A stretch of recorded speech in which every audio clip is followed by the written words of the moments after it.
Community leaders and residents of Eruku in Ekiti local government area of Kwara State have called on the federal and state governments to quickly put an end to attacks by bandits in the community. The request comes at the back of killings of worshippers at the Christ Apostolic Church, Oluseyi. The worshippers had gathered for a special Thanksgiving service for their members who just gained freedom from captivity from bandits when a group of rampaging bandits unleashed terror. In a live stream video, worshippers, mostly old women and children, were seen running from the church auditorium as gunshots were heard from outside. Eyewitnesses said the bandits killed 3 persons and abducted 35 worshippers. Eruku community, located in the boundary of Kwara, Kogi, and Ekiti states, has reportedly become a hot spot for bandits' attacks. Security operatives are said to be conducting search and rescue operations, but no formal statement has been released as yet.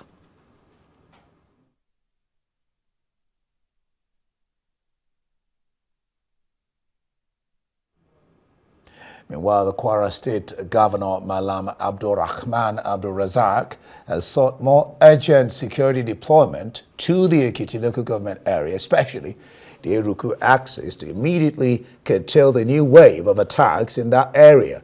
During a visit to Eruku, Governor AbdulRahman promised that security in the local government will be beefed up and that infrastructure will be improved. The attack triggered a widespread protest on Wednesday, with youths blocking the Kwara-Kogi highway to demand stronger protection for the community. I see your internal roads are good, but we'll also come and enhance it. We won't say because they're good, we'll abandon well, for those that died, may God keep them. May the soul rest in peace, and God keeps the families of fortitude to bear the loss. From Eruku to Araro, consider that the checking point. If the government can assist us by establishing a small military camp in this area, it will go a long way in securing our lives and property. From Eruku to Alaro, there is no single security checkpoint, no police, no soldiers.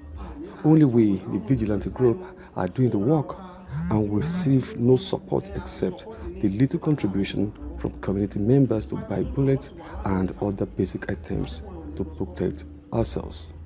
If we had the support of military personnel yesterday, those bandits would not have escaped so easily.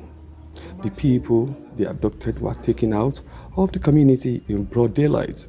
While we were searching for the kidnapped members of the community, police officers arrived and tear-gassed us. The tear-gassing community members is the right response. The police had AK-47 rifles, but they did not use them to rescue the victims. Instead, they tear-gassed those who were trying to help.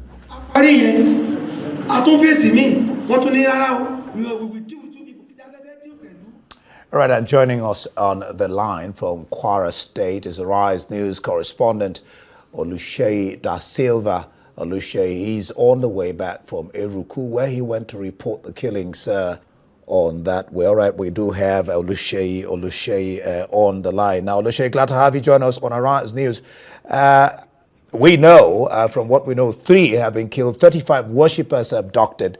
What more can you tell us? Well, according to some residents, they said this spate of attack on their community is not the first time it's happening. And they have been hiding the feelings or not seeing the feelings for long.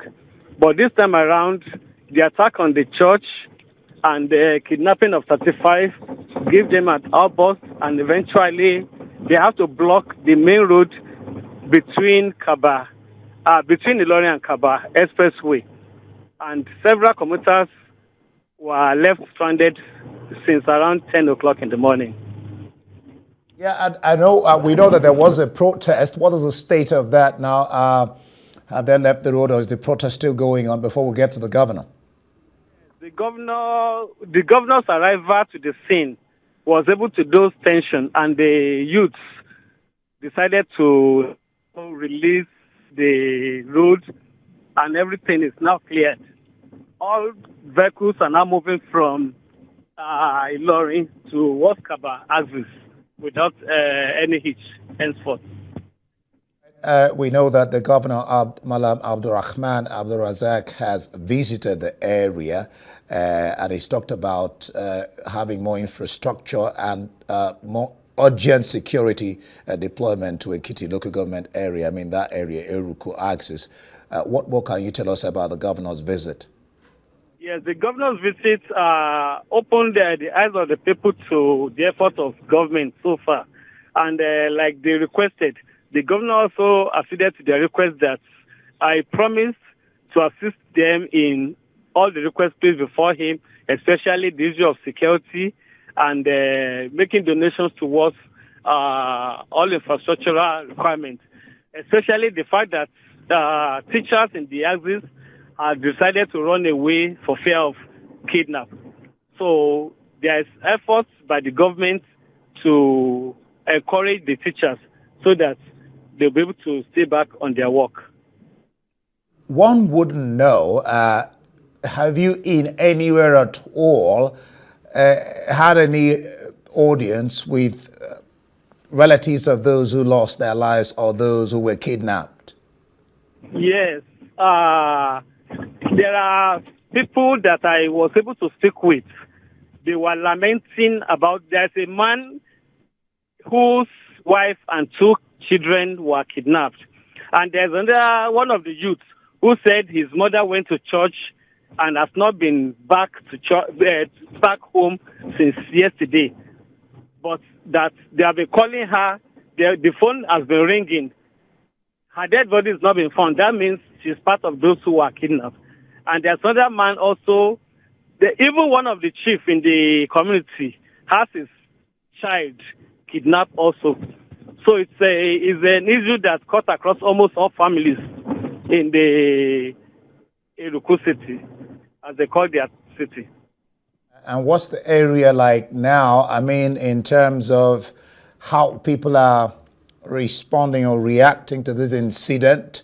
Are people still afraid? Are the streets empty or the area empty? How is the place generally, I mean, the surroundings, how are people feeling and reacting? Part of the day, there was tension. The residents were very hostile to everybody. In fact, I had to show them my ID card before they allowed me to do anything. Initially, they were very hostile and ready to fight because they had bonfire everywhere. But towards evening, the tension has been reducing. And now, normalcy is returning back to the environment. Oh, it's interesting that normalcy is returning back to the environment. All right, Oluseyi, Dasilva, Oluseyi, thank you so much for your brief on what is happening now in the Eruku area where this incident occurred. Thank you so much, Oluseyi Dasilva.